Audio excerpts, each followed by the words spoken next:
बिस्मिल्लाहिर्रहमानिर्रहीम। मैं हूं आपका मेज़बान वसीम खान और आप देख रहे हैं प्रोग्राम रमज़ान की बरकतें। अल्हम्दुलिल्लाह रब्बिल आलमीन वस्सलातु वस्सलामु अला सय्यिदिल मुरसलीन अम्मा बाद फ़अऊज़ु बिल्लाहि मिनश शैतानिर रजीम। बिस्मिल्लाहिर्रहमानिर्रहीम। फरमान मुस्तफ़ा सल्लल्लाहु तआला अलैहि वसल्लम, जिसने मुझ पर सुबह शाम 10-10 बार दरूद पाक पढ़ा उसे क़यामत के दिन मेरी शफ़ाअत मिलेगी। सल्लु अलल हबीब सल्लल्लाहु तआला अला मुहम्मद सल्लल्लाहु अलैहि वसल्लम।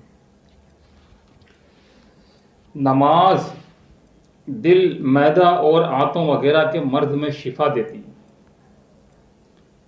नमाज दर्द व गम का एहसास भुला देती है या कम कर देती है। नमाज बेहतरीन वर्जिश है कि इसके क़याम में रुकू और सजदे वगैरह करने से बदन के अक्सर जोड़ हरकत करते हैं। नज़ला ज़ुकाम के मरीज़ के लिए तवील यानी लंबा सजदा निहायत मुफीद है। सजदे से बंद नाक खुलती है। आंतों में जमा होने वाली गैर ज़रूरी मवाद को हरकत देकर निकालने में सजदा काफ़ी मददगार साबित होता है। नमाज से ज़हन साफ होता और गुस्से की आग बुझ जाती है।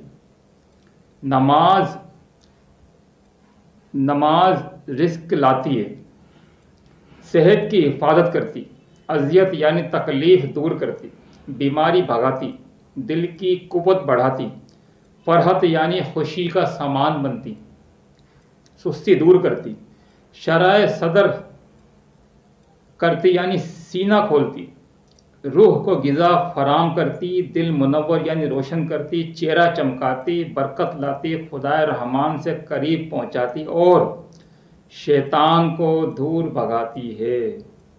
ये फ़वाइद उसी सूरत में हासिल हो सकते हैं जब नमाज इत्मीनान से दुरुस्त तरीके पर अदा की जाए। सुभान अल्लाह।